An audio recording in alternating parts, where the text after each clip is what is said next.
बऱ्याच वेळेस असा प्रॉब्लेम येतो, सिबिल स्कोअर कमी असतो. तर सिबिल स्कोअर कमी असताना लोन मिळतं का, आणि जर मिळतं तर कसं? ग्रामीण भागात तर लोकांना सिबिल काही हा प्रकारच माहिती नाही.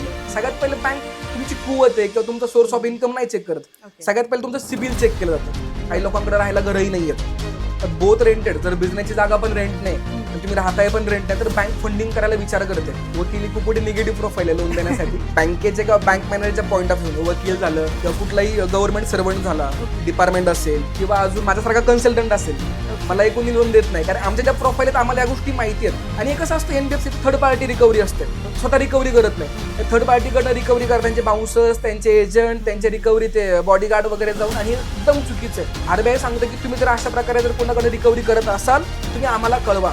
तुम्ही डिरेक्टली बँकेत गेलात आणि फर्स्ट डेलाच बँक म्हणते की तुमची फाईल नाही होऊ शकत का, तर बाकीच्या लोकांनी थकवलेली, तर हे अनऑफिशियल रिझन आहे. तुम्हाला लेखी याच्याकडनं घेणं अनिवार्य आहे. जर बँकेकडनं आपण जे कर्ज घेतो त्याचा व्याजाचा परतावा तुम्हाला ते स्टेट गव्हर्नमेंटचं महामंडळ तुम्हाला परत करतं. जर बँकेमध्ये दरोडा टाकायचा असेल तर प्रोसेस काय आहे?